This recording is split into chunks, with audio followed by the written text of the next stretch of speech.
আজকে আমরা কথা বলবো একটা বিশাল ব্যাপার নিয়ে ভারত আর ইউরোপিয়ান ইউনিয়নের মধ্যে একটা ঐতিহাসিক মুক্ত বাণিজ্য চুক্তি চূড়ান্ত হয়েছে। চলুন জেনে নিই কেন এই চুক্তিটা নিয়ে এত আলোচনা আর কিভাবেই বা এটা আমাদের জীবনে প্রভাব ফেলতে চলেছে। শুধু ভাবুন, ভারতের বাণিজ্যমন্ত্রী পীয়ূষ গোয়েল নিজে এই চুক্তিটাকে বলছেন সব চুক্তির জননী। কেন? এর পেছনে কারণটা কি? চলুন সেটাই একটু তলিয়ে দেখা যাক। 25%। সংখ্যাটা শুনতে হয়তো সাধারণ লাগছে, কিন্তু এর মানেটা বিশাল। এর মানে হলো এই একটা মাত্র চুক্তি দিয়ে পৃথিবীর মোট জিডিপির 4 ভাগের 1 ভাগ এক জায়গায় চলে আসছে। একদিকে ভারতের 140 কোটি মানুষ, আর অন্যদিকে ইউরোপীয় ইউনিয়নের $20 ট্রিলিয়ন বিশাল বাজার। মানে এর অর্থনৈতিক আর কৌশলগত প্রভাব যে কি অমন্য হতে চলেছে তা ভাবাই যায় না। তো এই যে আমরা বারবার বলছি সব চুক্তির জননী, চলুন এই সেকশনে আমরা ঠিক সেটাই বোঝার চেষ্টা করি। কেন এই চুক্তিটা ভারতের আগের সব বাণিজ্য চুক্তি থেকে একদম আলাদা? কি আছে এতে? দেখুন, ইউরোপীয় ইউনিয়নের সাথে ভারতের ব্যবসা কিন্তু নতুন কিছু নয়। ওরা ইতিমধ্যেই ভারতের সবচেয়ে বড় ট্রেডিং পার্টনার। এই যে দেখুন, 2024-25 সালের হিসেবে মোট বাণিজ্য হয়েছে $136 বিলিয়ন বেশি। আর সবচেয়ে ইন্টারেস্টিং ব্যাপার হলো ভারত কিন্তু এখানে সুবিধাজনক জায়গায় আছে। মানে প্রায় $15 বিলিয়ন ট্রেড সারপ্লাস বা বাণিজ্য উদ্বৃত্ত ভারতের দিকে। ব্যাপারটা এমন একটা সময় হচ্ছে যখন সারা পৃথিবী জুড়ে একটা রক্ষণশীলতার হাওয়া বইছে। অনেক দেশ নিজেদের বাজার গুটিয়ে নিচ্ছে, বাইরের জিনিসের ওপর ট্যাক্স বসাচ্ছে। ঠিক সেই সময়ে ভারত আর ইউএর এই চুক্তিটা মুক্ত বাণিজ্যের পক্ষে একটা বিরাট বড় স্টেটমেন্ট। আর হ্যাঁ, এর আরেকটা দিকও আছে। বিশ্বজুড়ে যে চীন নির্ভরতা কমানোর একটা চেষ্টা চলছে, এই চুক্তিটা কিন্তু সেই কৌশলের সাথেও একদম খাপ খাইয়ে যাচ্ছে। আচ্ছা, এত তো গেল বড় বড় কথা, অর্থনীতি, কৌশল, কিন্তু সাধারণ মানুষের কি লাভ? মানে এই চুক্তির ফলে আমাদের দৈনন্দিন জীবনে ঠিক কি কি জিনিস সস্তা হতে পারে? চলুন এবার সেই আসল কথায় আসা যাক। দাম কমার তালিকাটা কিন্তু বেশ লম্বা আর চমকে দেওয়ার মতো। ভাবুন একবার, লাক্সারি কারের ওপর যেখানে 110% ট্যাক্স ছিল, সেটা সোজা নেমে আসছে মাত্র 10%। আবার ধরুন প্রিমিয়াম ওয়াইন বা হুইস্কি, যেগুলোর ওপর 150% শুল্ক ছিল, সেগুলো কমে আসছে যথাক্রমে 20 আর 40%। এমনকি অলিভ অয়েল, প্রসেসড ফুড, এগুলোর ওপর থেকে শুল্ক তো প্রায় শূন্য করে দেওয়া হচ্ছে। মানে এর প্রভাবটা কিন্তু সরাসরি মধ্যবিত্তের রান্নাঘর পর্যন্ত পৌঁছাবে। তবে হ্যাঁ, ভোক্তাদের সুবিধার কথা ভাবতে গিয়ে কিন্তু দেশের শিল্পকে বিপদে ফেলা হয়নি। একটা ব্যালেন্স রাখা হয়েছে। যেমন ধরুন, গাড়ির ওপর যে শুল্ক ছাড়, সেটা কিন্তু একটা নির্দিষ্ট কোটার জন্য, আর কম দামি গাড়িগুলোকে এর বাইরে রাখা হয়েছে যাতে আমাদের দেশের ছোট গাড়ির বাজারটা সুরক্ষিত থাকে।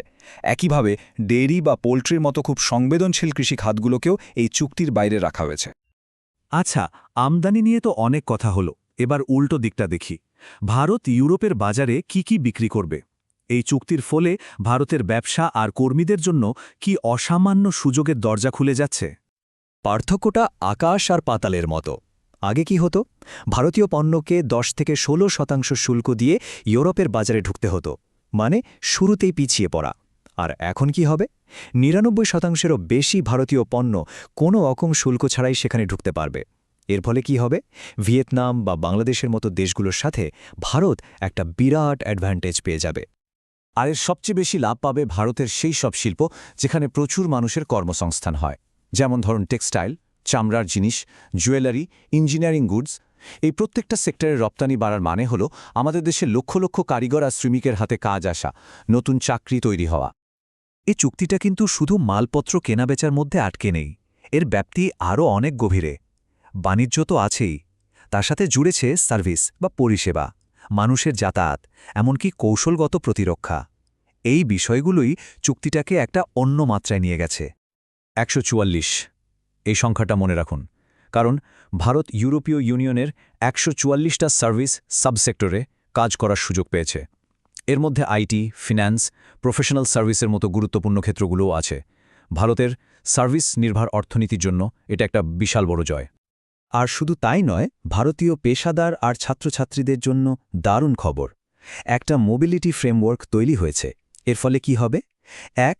কোম্পানিগুলো নিজেদের কর্মীদের খুব সহজে ইউরোপে পাঠাতে পারবে। 2.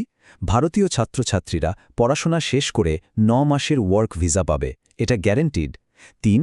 আমাদের দেশের আয়ুর্বেদ বা যোগার মতো ঐতিহ্যবাহী চিকিৎসকরাও সেখানে স্বীকৃতি পাবেন।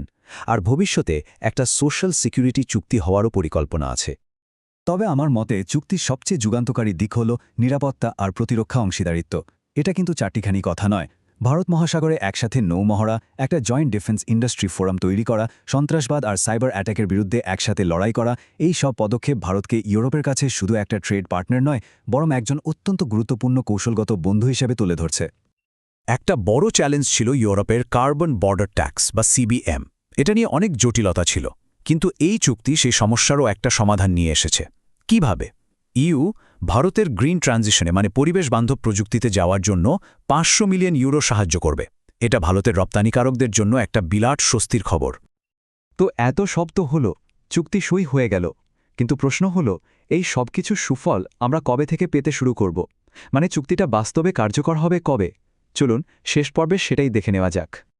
প্রসেসটা কয়েকটা ধাপে হবে। এখন চলছে এর আইনি দিকগুলো খতিয়ে দেখার কাজ, যেটাকে বলে লিগ্যাল স্ক্রাবিং। এতে মাস 5-6 সময় লাগবে। তারপর 2026 সালের শেষের দিকে ভারতের ক্যাবিনেট আর ইউরোপীয় পার্লামেন্টে এটা পাশ হবে।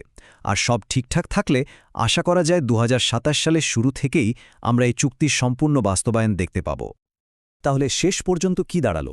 এই সব চুক্তির জননী আসলে শুধু একটা বাণিজ্য চুক্তি হয়ে থাকছে না। এটা একবিংশ শতাব্দীর বিশ্ব রাজনীতিতে ভারতের স্থানকে আরও মজবুত করার একটা ঐতিহাসিক পদক্ষেপ। এই অংশীদারিত্বটা ভারতের ভবিষ্যৎকে কোন দিকে নিয়ে যাবে সেই প্রশ্নটা কিন্তু রয়েই গেল, আর তার উত্তর দেবে ভবিষ্যৎই।